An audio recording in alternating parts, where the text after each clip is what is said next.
listening to Resist and Restore, a podcast from the Circle of Hope Pastors, where we're extending the table of our dialogue. I'm Jonny Rashid. I use he, him pronouns. I'm Rachel Sensenig. I use she, her pronouns. And I'm Julie Hoke. I use she, her pronouns too. Welcome to our show. It's good to be here. Beginning of the school year for some of us, end of August, beginning of September. Probably the beginning of September by the time you listen to this. Does it feel like a new thing is starting to y'all? Mm-hmm. Or is it still too hot? No, I can't. Both are true. Yes, that's true. Like, is summer over? Yes, definitely. Because school started. Yes. All the But your rhythms kids have aren't to in school no change. more, Rachel, so is summer over? I like what Julie said about both. I can still, I can Come on, feel Jesus the fall takes the side. coming. Come on. Johnny. I'm still squeezing out the last moments of summer, even though school has started. I think school starts too early. Mm-hmm. Like in Philadelphia, they're all getting half days. Hundreds of schools have half days because they're too hot. When the morning walk is cool, that's the best morning. Although this morning it wasn't too bad, to be honest with you.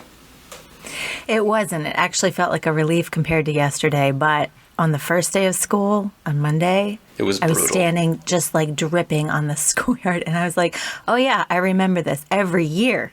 Every year, this is the first. And we're carrying extra supplies for the classrooms and the teachers. So and then kids are everywhere. It is always blazing hot. And So that hot. is So many seared in my parents. memory. Yeah. Every parent comes. That's the issue. Yeah. They're all chaos. Oh, see, I forget about those days. I am definitely not there. This was your first... Oh, no, you have a senior. Mm-hmm. So This was my last first day. your last first Wow. day. It's a big deal. Wow. It is. I was fine until later in the day. My husband said to me, "How about our little girl this morning?" And then I was like, "This is too much. I'm not ready for this. Can't handle this." Although I saw that picture you posted on Instagram of you and Jeff on the beach saying, or maybe Jeff posted it and said, we're practicing for empty nesting or something like that. I was like, oh yeah, y'all don't look too sad soaking in extra beach hours. That's true. It's true. We're getting ready. Well, that's great. Here you are. You're moving through it. New things are happening. I'm really excited for the episode that we have for you. Jesus and the Forces of Death is a book that Matt Thiessen, who is a professor at McMaster University, he's also a Mennonite. He's an Anabaptist, so that's super cool. And we're going to have a conversation about ritual purity laws. And I promise you, it is much more exciting than I just said. For me, I'm really excited to share this conversation that I had with Matt. But we're going to start with talkback, which we always do. And again, you can always talk back to us at Resist and Restore Podcast at circleofhope.net if you want to talk about the material. So whether it was with Corinne and Rebecca last week or Dante before, we want to hear what you have to say. Circle of Hope is so full of talkback, though, that we receive dialogue back throughout our community, and so we're going to share some of that with you now, and Rachel's going to help us with that. Thanks, Johnny. This is some talkback that encourages talkback in general, like as a thing. I think this wise word from Robin, one of our partners, speaks to the wisdom of reflecting with one another about the transformations that are happening in our lives, the new seasons that we enter, like we were just talking about with back to school. In our Sunday meeting this week, one of our leaders, Mabel, was talking about the transformation that a butterfly goes through from the caterpillar to the cocoon before getting its wings as this new creature. And she was encouraging us with the vision of that cocoon stage being so mysterious. Like, you don't really know what's happening in there. Everything's all mushed together. And we often don't know what's happening in our own seasons of change. And so Robin wrote to me later, and she said that I could share this here on our podcast. She says, it reminded me of various parts of my life where I had to enter multiple cocoons in order to come out changed. I have recently had my spiritual birthday pass on August 25th. It was the biggest transformation I could ever have. But since then I have questioned if any of these transformations were real or true, and little did I know, these transformations were adding various levels to my wings, such as love, caring, generosity, or even just knowing when I am spiritually sensitive to things that in the world's eyes seem right, but I know deep down they're not. I praise God for these things that God has shown me during those years since making that ultimate transformation, as I may not be able to see the radiance of my wings sometimes, but others can when they see me help them, give to them, love on them, or show them a little of Christ through my life. Anyways, I just wanted to share that during Talkback. Oh, and also for me, it's painful sometimes to grow in some areas, but it's only for the best. Robin, I think we can really relate to you that growth is painful, and that we need others too to reflect the ways that we're changing, because sometimes we can't feel it. The process is slow and so mysterious that sometimes we can't see the wonderful change that God is working out in us. I know that's true for me. What do you think, pastors? Is that also true for you? I love that image of the cocoon and how it's like messy inside and you can't tell what's happening. And we on the outside can't tell what's happening. And I think that what Robin's doing here, like just writing to you to process her own journey, like that exchange of finding the words and sharing it with someone who can bear witness and reflect back is like so important to our spiritual development. Which is why Talkback is so important in all aspects of our faith community, because that actually helps us to kind of maybe even make more real what we think we're hearing or seeing from God. Yeah, you said you had a moment like this in your cell last night, Julie. I did. We've been sharing stories, taking turns each week throughout the summer, sharing stories of freedom. We're sitting with this idea of the freedom that Jesus brings. What does that mean? What does it look like? And so people have shared kind of from all different angles of their lives and scripture and questions. I finally shared a story last night, and the talk back I got from my cell like added so much more layered meaning for me. That was really meaningful. I didn't necessarily anticipate that, you know. I came away feeling like, oh, this talking about my story here actually helps me see a little more clearly. They're helping me see what God is doing even a little more clearly. That's powerful. Jonny, you want to get in here? Yeah, I think that just to follow up on what you're saying, like, we all have something to share with one another, and God is alive in the world and in us. And if I can say like one thing that I really love about how we do church around here is that like each person brings their own revelation of God, and we get to know God by getting to know each other. You know, and to the listening audience, like we get to know God by getting to know you too. So keep talking back to us. Yes. Oh my goodness. I'm just reading about how this process with a butterfly reflects what you're saying, Jonny, about the communal nature of this process. Robert told us in our meeting later that night that these cells inside the cocoon are called imaginal cells.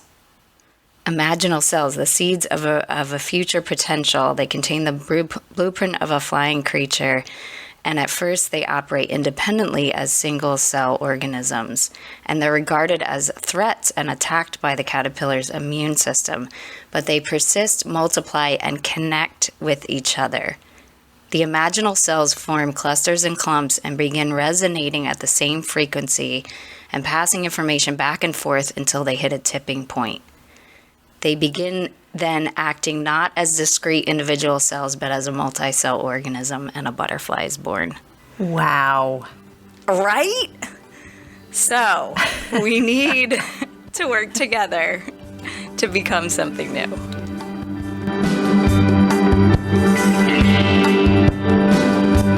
So glad to have you listening to our podcasts, y'all. Again, talk back to us at Resist and Restore Podcast at circleofhope.net. And be sure to subscribe to this podcast where you listen to it.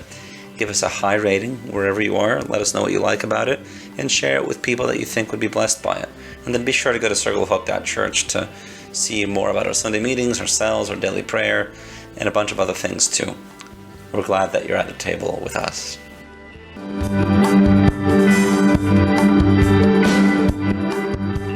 Hey friends, I'm so happy to have Dr. Matt Thiessen on our show with us. He wrote a great book, which I loved every page of, called Jesus and the Forces of Death. It came out last year, is that right, 2021?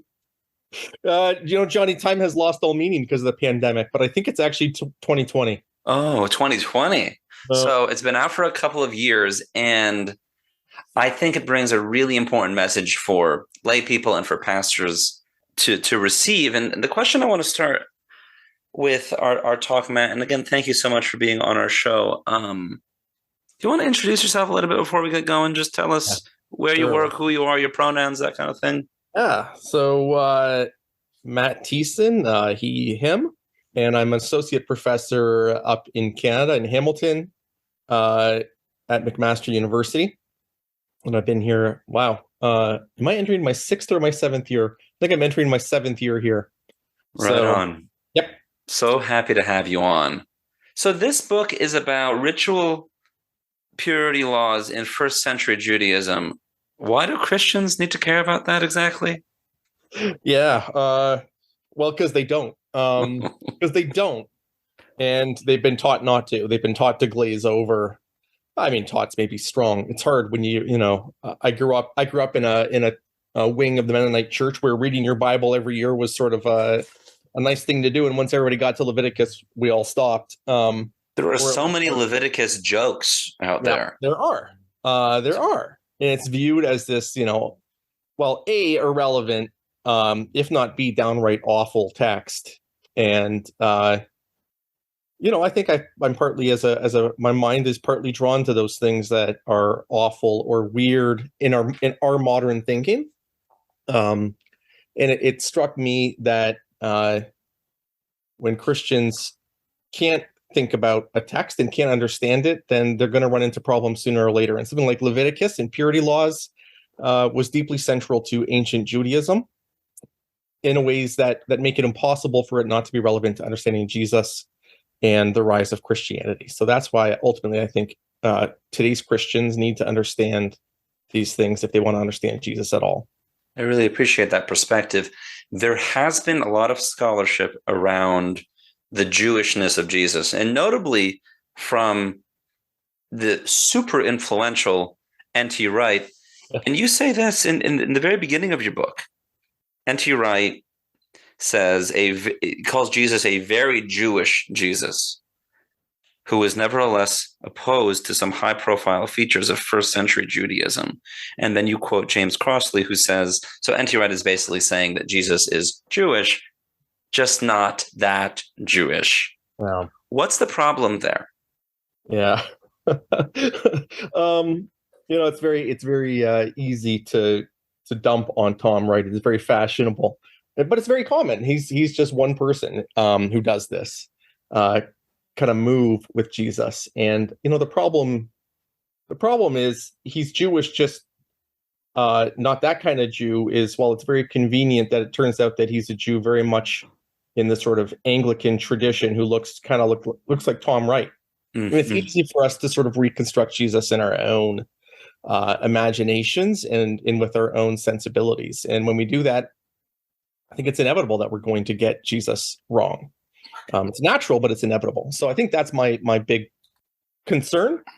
And I just think it's historically inaccurate. What Tom Wright will say, Jesus, Tom Wright loves to use the language of redefinition, redefining, radically redefines. And, in other places where Tom Wright cares, redefining things radically is a very bad thing in a modern context. But he has no problem seeing Jesus doing that in antiquity. And I think it's really so.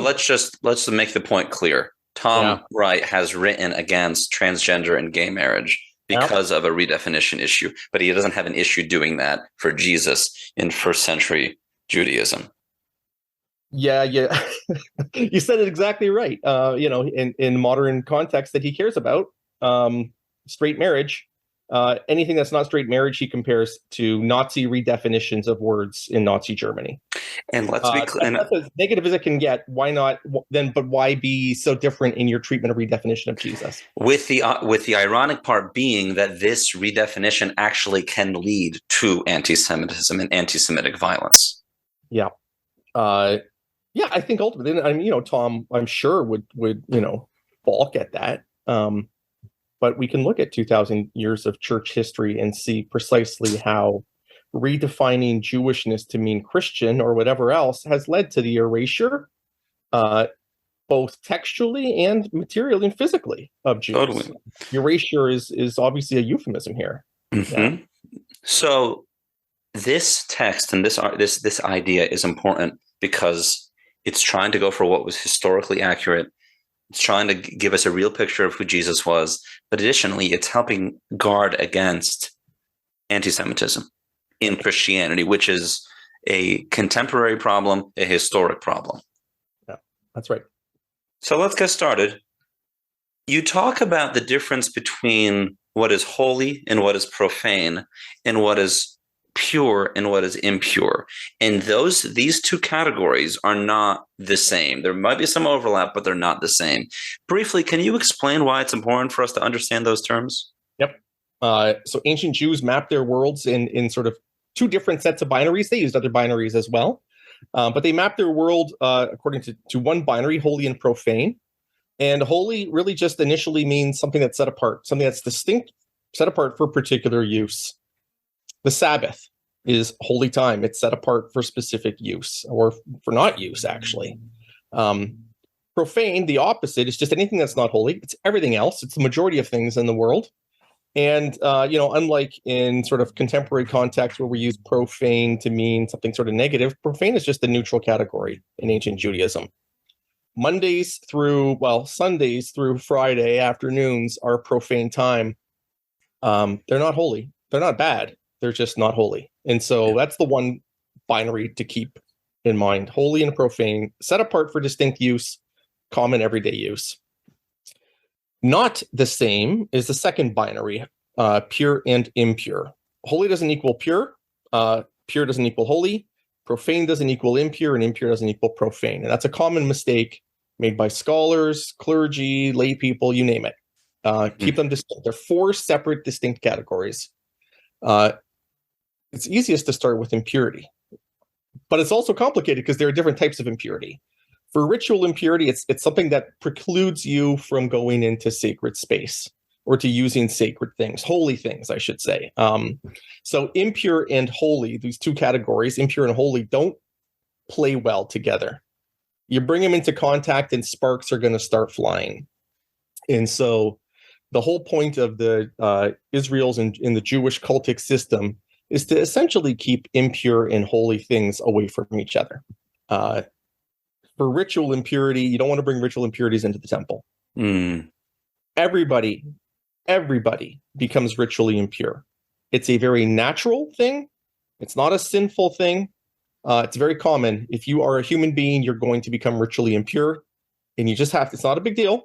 You just have to observe the right customs to remove that ritual impurity. Time and water is essentially that, and then you can enter back into sacred space appropriately. Well, thanks for that. You talk about ritual impurity specifically, and the things that make us ritually impure, and it's the title of your book, as forces of death. Yeah. How are they forces of death? There's three main ones you use, but elaborate on that. Yeah. So just very briefly, the three sources. There are three sources of ritual impurity. One is corpses, and so that's obviously associated with death, right? That's pretty easy, pretty straightforward. We read about that in Numbers 19, for instance.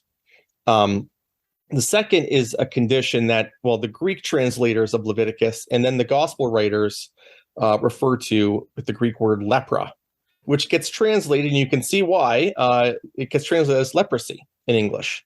You can see the close association, but that's incorrect. It's just a variety of relatively minor skin conditions referred to as lepra, and that's also a ritual impurity. And there are a couple of texts, both in the Hebrew Bible and then later Jewish tradition, that associate these skin conditions with corpse-likeness. It could be that their white, flaky skin of the condition reminds someone of a corpse. And so lepra is associated with death because of its appearance. I think it's corpse-like appearance. And then the third source of ritual impurity is a sort of a catch-all for any genital discharges of blood or semen.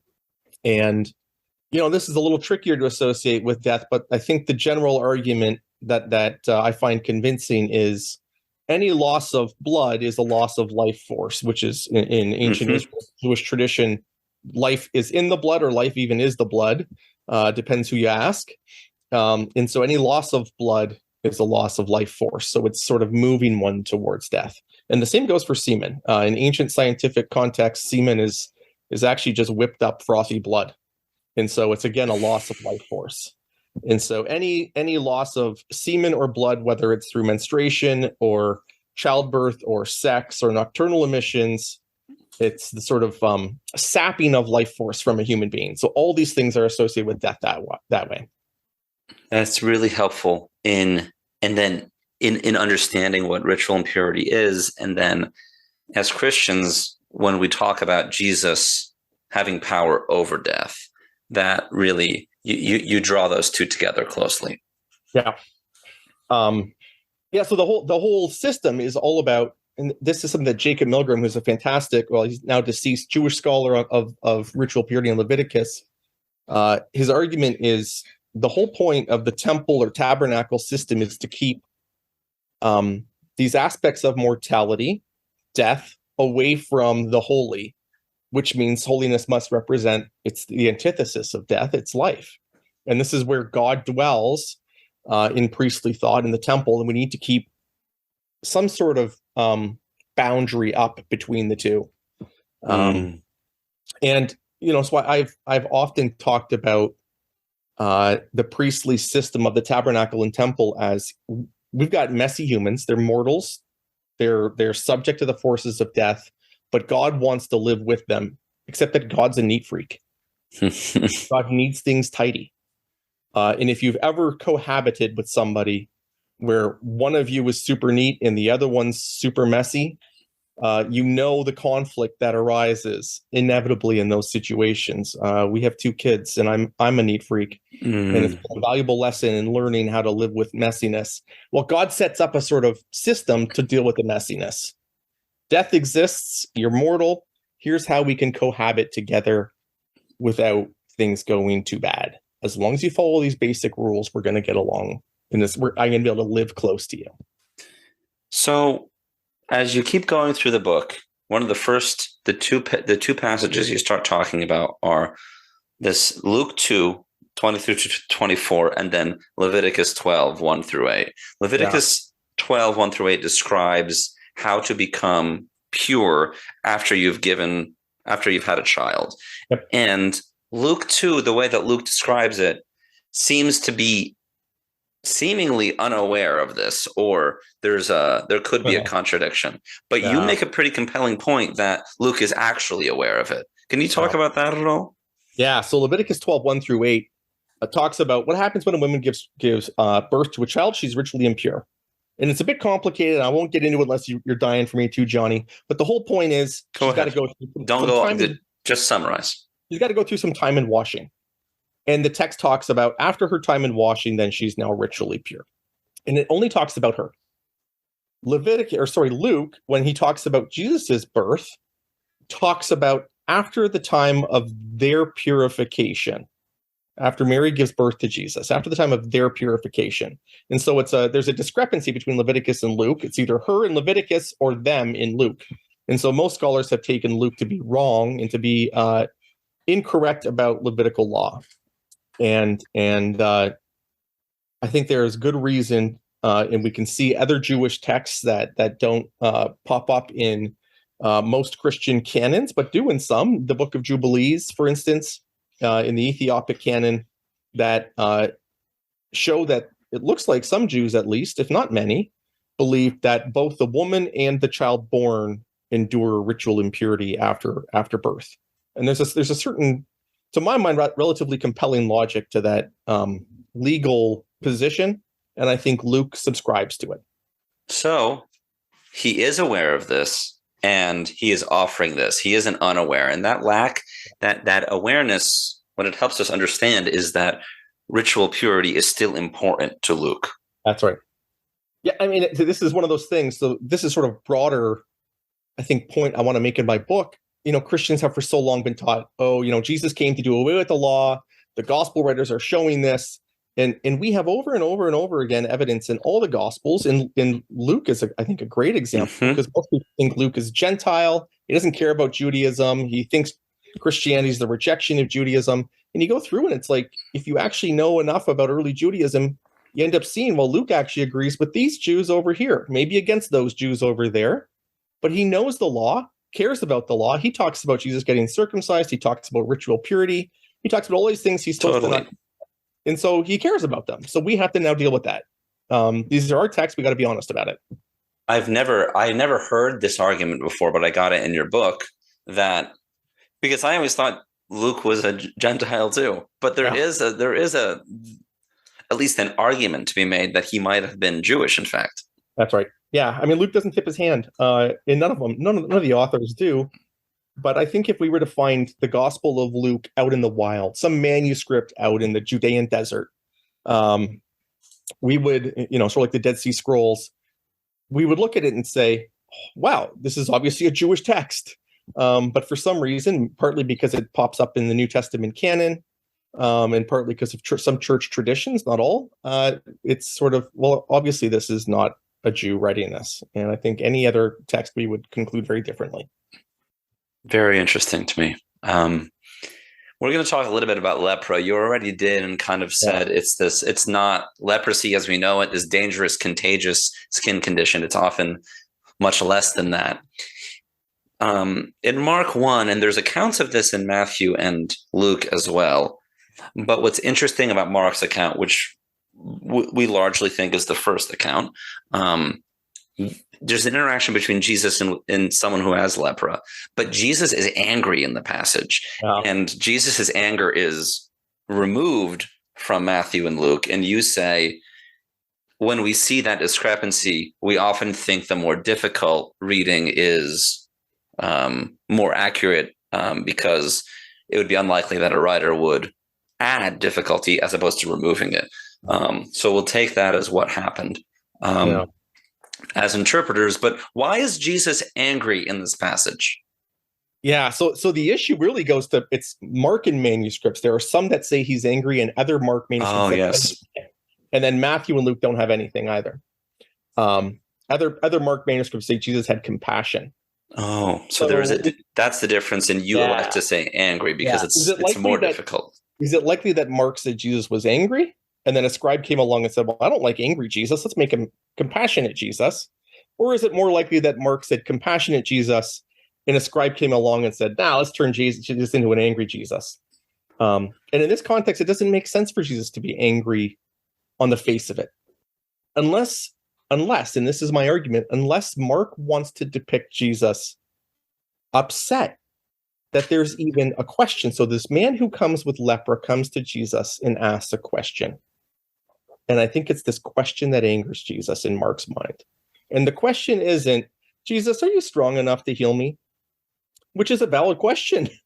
Can't heal. I mean, lepra's a hard thing to heal. That's not the question the man comes with. It's I know you're able to. You're powerful enough to do it. But do you want to? And the thought that Jesus wouldn't care about ritual impurity, that there might be a question that Jesus cares about ritual impurity, is what upsets Jesus. Of course, I care about ritual impurity. Go be clean now. I desire for you to be clean. I desire for you to be pure. Go. And then Jesus sends him off to the priest to go show that he's become pure. So I think that anger is all around. Hilariously, I mean, I think it's deeply ironic. There's this story about Jesus getting angry about people thinking he doesn't care about ritual impurity. And what happens? For 2,000 years, Christians think Jesus doesn't care about ritual impurity. So it's like that story in Mark has had almost no influence on the thinking of Christians and in relation to Jesus and ritual impurity. And Jesus tells the man to follow the law specifically. Go and do what we've been told to do. There's no abolition of this law. Go to the priest. The priest is the only one qualified to make a declaration of whether the person's pure or impure. And then go do the sacrifices associated with becoming pure. So just do Leviticus 13 and 14. Perfect. It's as explicit as a command to do the Mosaic law, or a part of the Mosaic law that most Christians think is that Jesus has come to abolish. He's saying go do it. So. Yep. And then in Mark 5, we see another interaction. Yep. And I love how you said this. You said that Jesus has power involuntarily discharged from him. Yeah. In the same way that this woman who's suffering has an involuntary discharge. Yeah. What's happening there? Yeah. So, I'm still trying to find the right words. I couldn't quite find them in the book, and I still haven't found them now. But what I like about this story in Mark, and Luke follows Mark here, Matthew modifies things a bit, is that the woman comes up, the woman who has a genital discharge that she's had for 12 years, and no one can get rid of it. So she's been ritually impure for 12 years. She comes up behind Jesus and just touches his garment. And she's healed automatically. When we were kids, if we had carpets, we would sort of rub our socked feet on them and then go and shock somebody. Uh-huh. That's how I sort of like to think about it, except there's voluntariness there. We're doing it to someone. Now, the other person's body isn't doing it on purpose. It's just like a natural force that happens. And I think that's sort of how Mark wants to depict it. Jesus is just this highly potent force of holiness that even coming into contact with him, he just automatically shoots out holiness, purifying holiness into people. And he doesn't say you're healed. It just happens. And then he says it. So he doesn't give permission. It just happens. And I think that's just an amazing depiction of sort of the ontological holiness that Mark thinks Jesus has, that it's just there. The force of death is fleeing Jesus. Yeah. And so that changes a lot. Yeah. So if you think about, and this is something again that I got from Jacob Milgram, he talks about, so there are those four things: holiness, profane, pure, and impure. It's only holiness and impurity that are forces. The other two are just sort of static states of being. The other two are holiness and impurity are forces and interact positively or negatively. And when they come into contact, something's going to happen. Well, with Jesus, what's happening is the holiness is stronger than the impurity. That presence of holiness is strong enough to just push that impurity right out of the body, or potentially just to destroy it. And that's why these people end up being healed of the underlying condition that creates their impurity. It's really good. The Good Samaritan story is a story that sometimes Christians will point to and say, look, the Levite and the priest didn't interact with this person because of ritual purity, and the Samaritan could. Now, you can lay out your argument as to why that's a problematic way or incorrect way, let's just say, to read the passage. But also, you say the Good Samaritan's actions actually confirm the value of ritual purity. On the contrary, it's not saying it lacks value. It actually has value. Can you elaborate on that a little bit? Yeah. So let's picture the Samaritan walking down the road, and there is a body on the other side of the road or on the same side of the road that he sees, and he has to then make a decision. Is this person alive or is this person dead? If they're alive and he abandons them, so then he has to make a decision about whether he's going to take care of them or just walk past them. Mm-hmm. If he walks past this person and they're alive, it's a good chance that person's going to die in the meantime, which creates corpse impurity. Right? If, on the other hand, he walks past and it's a corpse, that corpse is still lingering out there, untended, unburied, unmarked.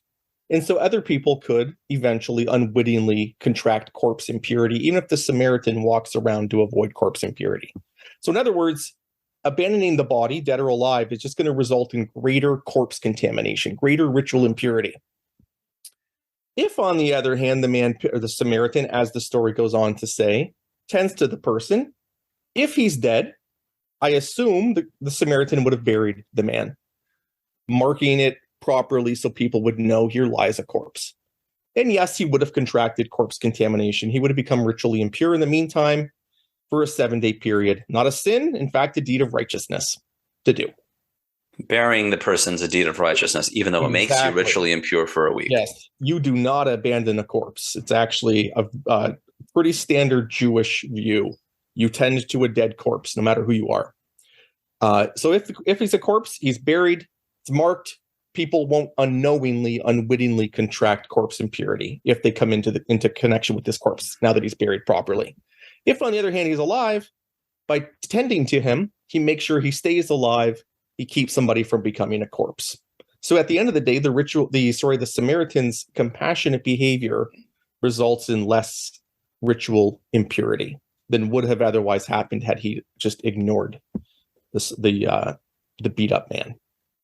And part of that has to do, and this is just important for us to understand, that there are a lot of laws, and just like any legal corpus, sometimes there are laws that appear to contradict one another. And so the interpreter, the jurisprudence, you could say, that we develop when we see these laws is that sometimes a law takes precedent over another law. And in large part, when we see Jesus engaging with ritual purity or seeming to not follow the rules, it's because of how Jesus is understanding the law. And his interpretation of the law is not novel to him, but often rooted in a greater historic and present dialogue about Jewish law in general. Can you talk about what that precedent is, or what are some examples of it? Yeah. And so this really, really pertains to the Samaritan story of the Good Samaritan. Ancient Jews, just like anybody who's at least halfway cognizant, knows laws come into conflict with one another often. I remember as a kid being asked, should you lie to hide a Jewish person from the Nazis? Lying's a sin, but do you really want to let the Nazis get a hold of this Jewish child or Jewish person? I mean, I think everybody with a halfway formed understanding of morality would say, yeah, you lie through your teeth to save life. And I wouldn't lose a moment of sleep over that. Whereas otherwise, I think, lying's probably not a great thing to do. And ancient Jews thought this as well about morality. There are things that take precedent. And we see this especially in later rabbinic literature, but we often see claims about, we have, 613 laws. What happens if one comes into conflict with another? Is there some sort of guiding principle? And what, rabbinic Judaism and Judaism broadly today takes to be the rule, the sort of guiding rule, is that the preservation of life trumps all other laws. If you are not living the law in a way that preserves or leads to the flourishing of life, you're doing the law wrong. If the law is killing you, you got it bad. You got the bad interpretation. So, yeah. I think that's important for us to understand, because Christians who read the Bible sometimes think of Old Testament law as rigid and not compassionate, not giving to life. You're painting a picture of the Jewish law that's actually a lot like how we understand Jesus. And I think it's just helpful for that. It's helpful for us to understand that. Yeah. Yeah. So Jesus never, in this preservation of life, it's in rabbinic Hebrew, it's pekuach nefesh, for anybody who cares. Jesus doesn't use that language, but he uses the language of loving one's neighbor, which of course he didn't make up. It's straight out of Leviticus. And other Jews really emphasized loving one's neighbor as central to doing the law properly. It's not a Christian invention. Jesus talks about it, Paul talks about it, but so do a whole host of other Jews. And, obviously Christians have all kinds of debates today around how to live. And I would say the same sort of, you talked about many Christians view the Old Testament as not life-giving or whatever else. I think that's just, a lot of projection based on how a lot of Christians prioritize certain things they read in the Bible versus other things they read in the Bible. Is it a life-giving reading today, or is it not? That's a good question. That's how we have to approach it. And you point this out. So with regard to resurrection in general, Elisha and Elijah both resurrect people, and they get their basically hands all over the corpse, right? So they become ritually impure. And you say, whatever the precise meanings of these peculiar stories, no one concludes that the author or Elijah or Elisha intend to abolish the ritual purity system or the temple cult. Oh. And then you'll go on and say, when Jesus acts like Elijah or Elijah, why do we conclude that he intended to abolish ritual purity? And then you say, the answer appears to be that modern Christian presuppositions constrain our thinking about what Jesus and his earliest followers must have thought about ritual purity. So if we know the story, we see Elijah and Elijah, these giants among Hebrew prophets, engaging in these ways. Jesus does the same. And then all of a sudden, Jesus' actions mean, well, ritual purity laws are abolished. Yeah. It's this is something that didn't strike me until I was really working on this book, that we have sort of we have received sort of two modes of reading. And the way we read Jesus, it's distinctly different from how we read. And this goes to scholars, not just clergy and lay people. It goes to scholars too. Why do the Gospels never depict Jesus going through ritual bathing as an adult? Oh, he must not care. Well, you can count on, I think, two thumbs how many times Jewish narratives in antiquity talk about people going through ritual bathing. Actually, one. It's Bathsheba. And there's a reason in the story of David and Bathsheba that it does that. And it's not because it's particularly concerned about showing she's law observant. It's about something different, which is another topic. But ancient Jewish texts just don't go into the detail because people aren't writing long blog posts. It's writing is a labor-intensive thing, and you just assume these are practices people are doing. And I think the gospel writers are assuming the same thing. It's not interesting to talk about Jesus going for his ritual bath in the same way I would never on Twitter talk about, I took my daily shower today. Right. It's just something that's customary, and you can assume I took it, and I hope you assume I took my shower, even if it's summer and I haven't.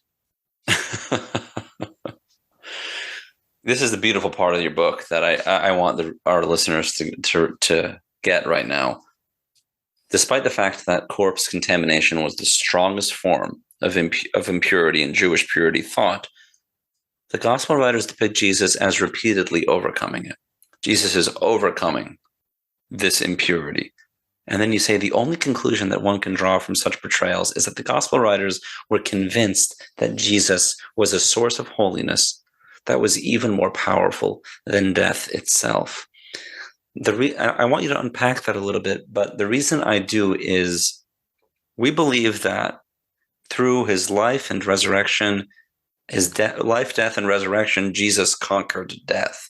And if we read the New Testament, the Gospels in particular, as in obedience of ritual purity, Jesus is demonstrating power over death. All of a sudden, we have a much more robust way of understanding who this Holy One from God is. Yeah. Yeah, I mean, I don't even know if I can see it better than you put it, Jonny. But I often reflect that the way I think many of us, especially within Protestant circles or evangelical circles growing up, were taught about Jesus. It was Jesus came to die so your sins could be forgiven. Mm-hmm. And I remember always wondering, well, why not just let Herod kill you when he came to kill you in Matthew 2? What's with the 30 years of wasted time? Now that sounds really probably sacrilegious to a lot of people, but I would say in some theologies, there is no purpose to Jesus's life. It's all about his death. And I mean, in more about his death than about his resurrection at times, if I can be so blunt. And I think the Gospels depict a Jesus whose life and then death and resurrection fit well together in a new way, all the way through, from the start of his ministry to his death and then resurrection. It's all about Jesus triumphing over death. That's a beautiful way to put it. In destroying death.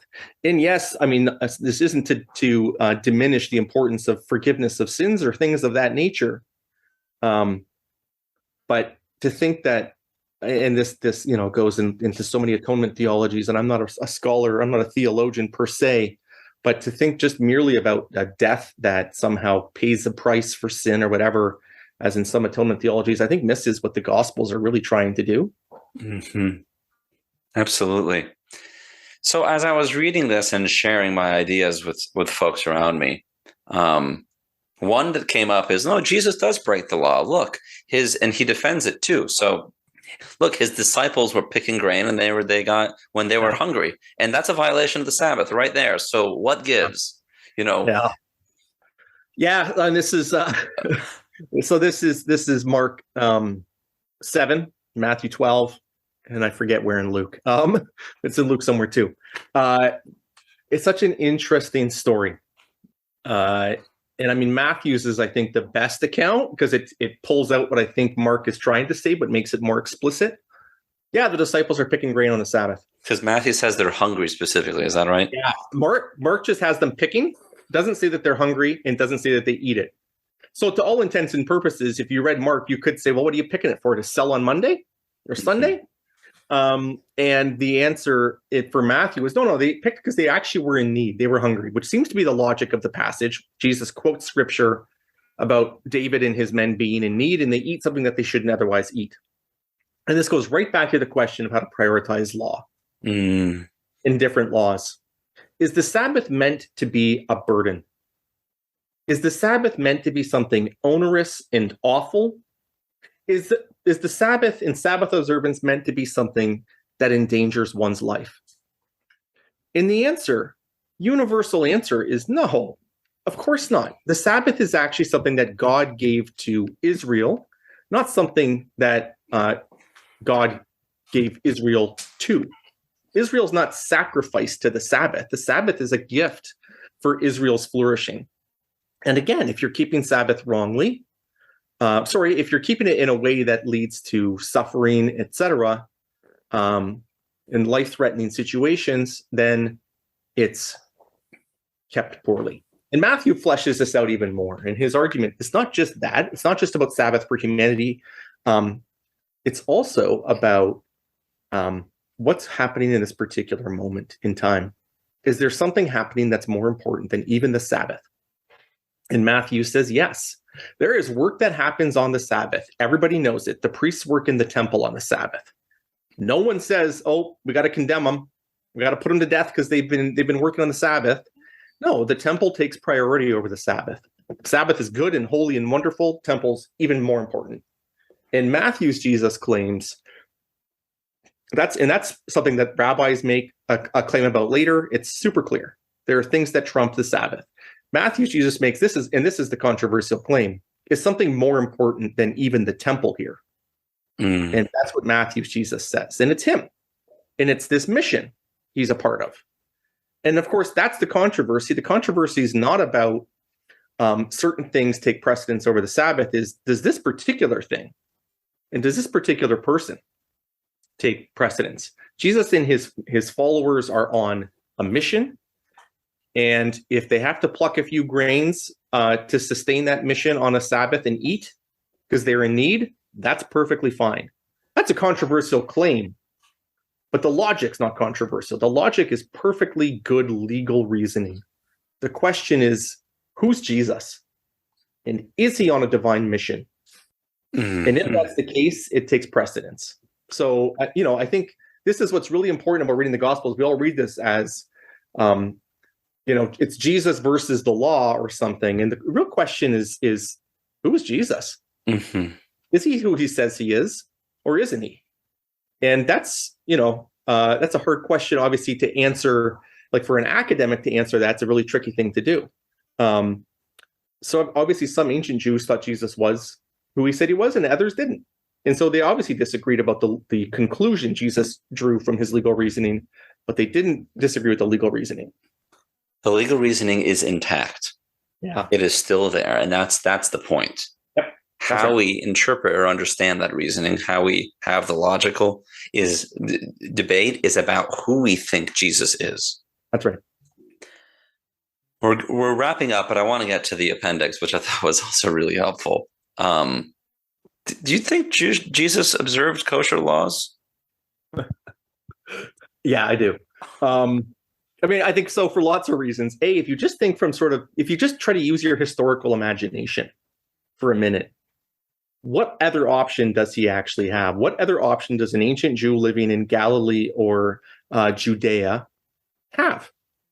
Unless he or she's out cutting, eating snakes or something along that they find out in the wild, there's not a whole lot of non-kosher meat running around. Even today, it's hard to find. I think it's hard to find shrimp in Jerusalem. Yeah. So, I think there's that.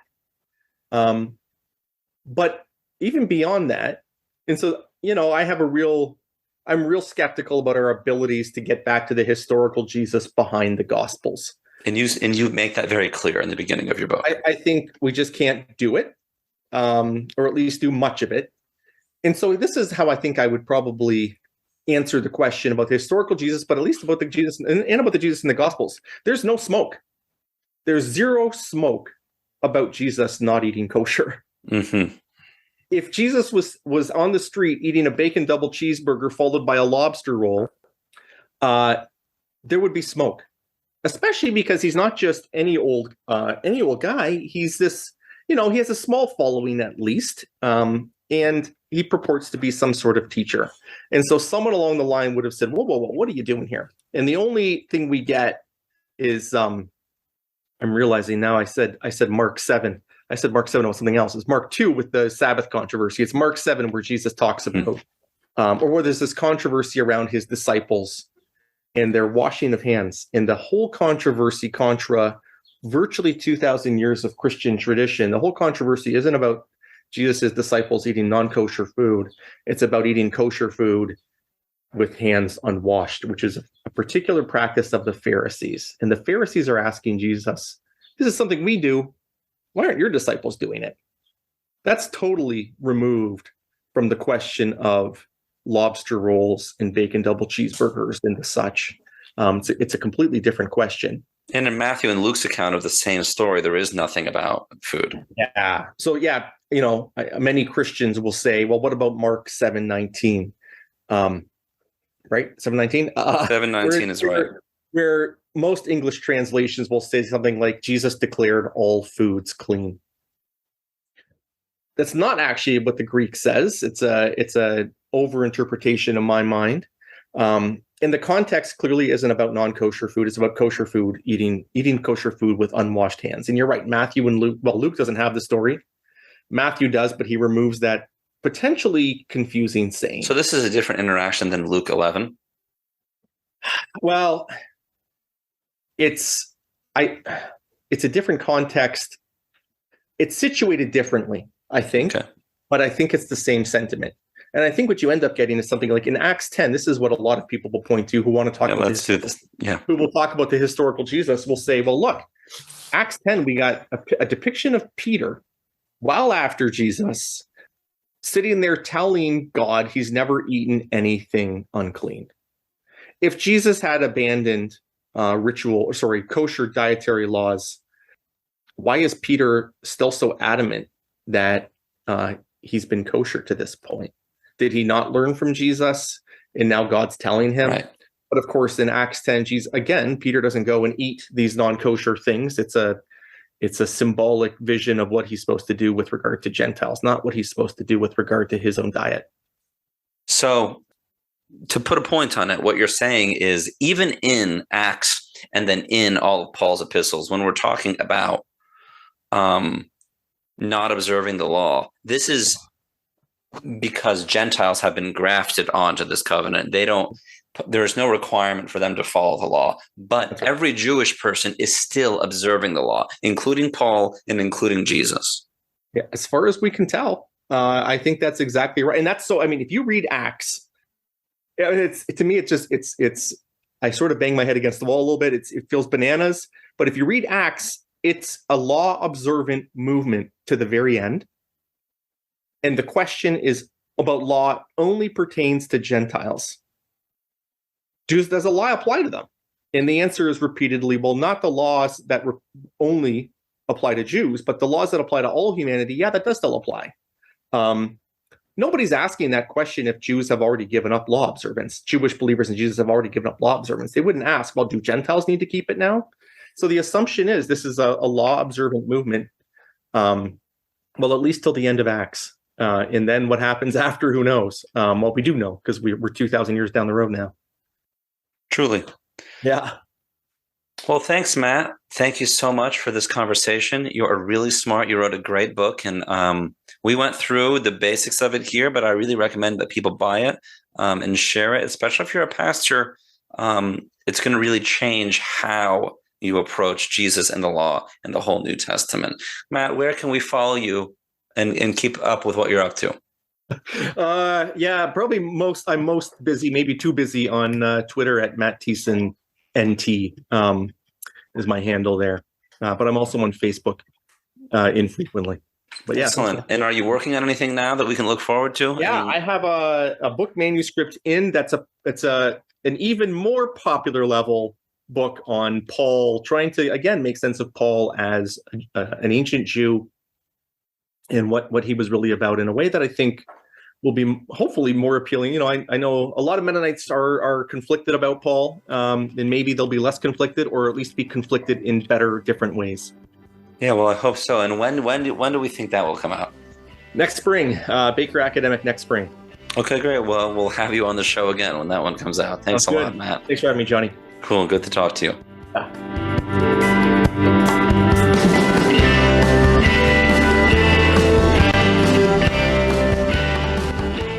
To wrap up this episode, we want to share some things that have been nourishing to our souls. And these things are often as unique as we are. We share them hoping that it will encourage you to pay attention to what's nourishing to your soul too. So, pastors, what do you have to share this week? I just got back from Des Plaines, Illinois, which is just outside of Chicago, and my soul was nourished there in many ways. My body was nourished there, and I'll tell you why. In Chicago, Deep dish pizza? Yeah, there's a deep dish pizza, but I just think it's okay. Like, I think it's tasty. But like... I agree. And I like various forms of pizza. And I have a couple... See, now I'm talking about pizza. But Sorry. I like various forms of pizza, and this is my adage. Even bad pizza is good. So like pizza is always good. So even bad pizza is good. Now, Chicago pizza is like a melted bowl of cheese, basically. Like it's the bread lines the whole pan, and then it's just cheese in the middle, right? Which I think is fine, but it's almost like a quiche to me more than a pizza. But I did eat that, and I did like it. However, the Chicago hot dog was a hot dog with mustard, and then the spicy green relish, and then pickles and hot peppers, and then also tomatoes. And it's on a poppy seed hot dog bun.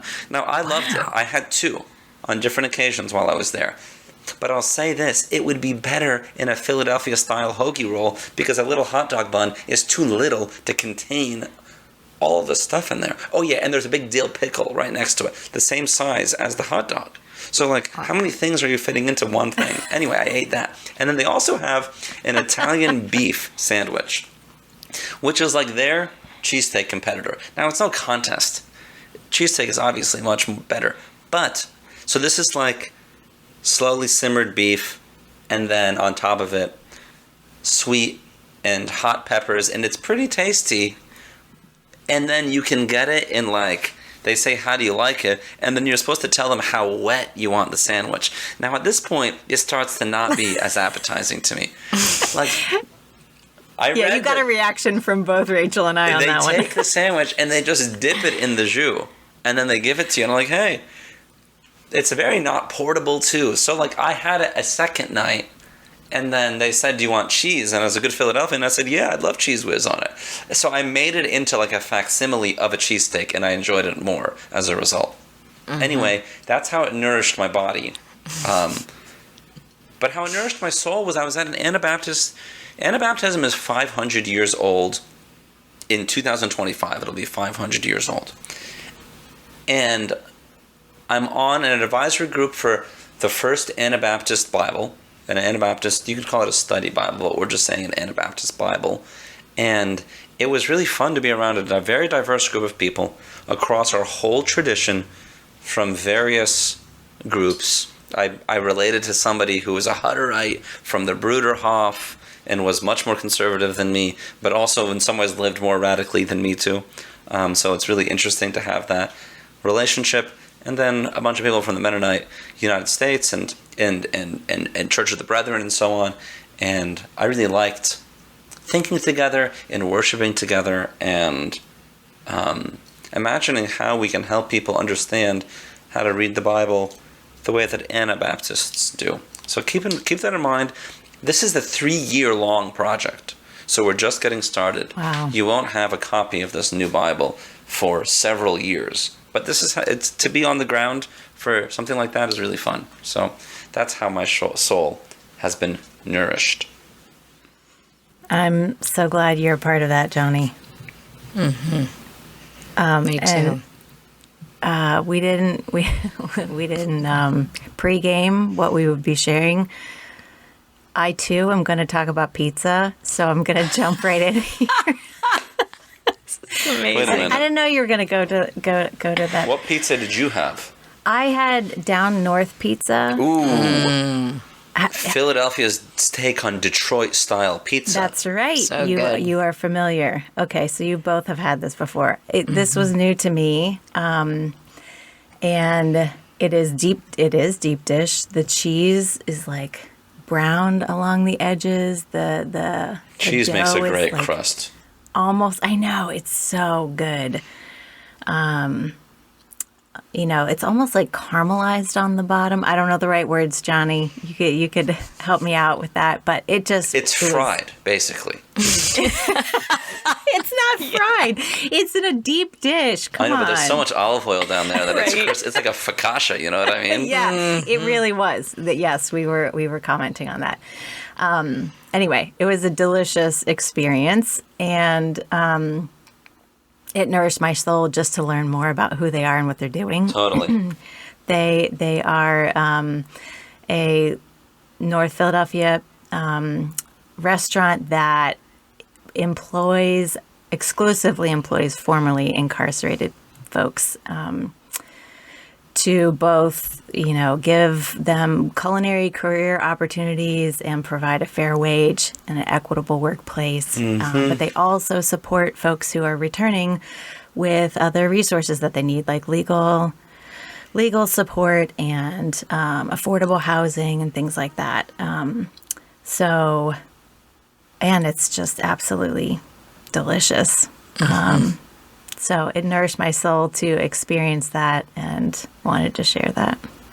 How about you, Rachel? It's so wonderful. Prayer has been nourishing my soul, and learning, just inspired to do it with members of our community. I was able to take a retreat this past week with one of our partners, Sony, also a dear friend, and we had 2 separate hermitages so that we could have solitude with God, and just came together for our meal times. But Sony really prays, and she prays in like styles of prayer that I haven't known before or practiced before.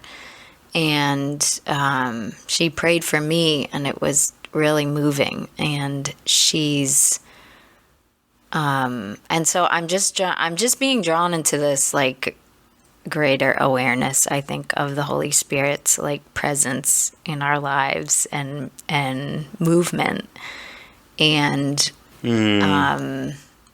and then our leaders were talking on Sunday night about maybe starting a prayer, like a midweek prayer meeting where we could just, we're doing more of it in the Sunday meeting, but it seems like there's this hunger to pray more together. And so I want to keep paying attention to that hunger, like in me personally and in our community.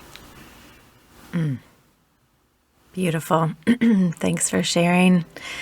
If you're listening and are willing to share, we'd love to hear what's nourishing your soul this week too. Write to us at Resist and Restore Podcast at circleofhope.net. Thanks for listening.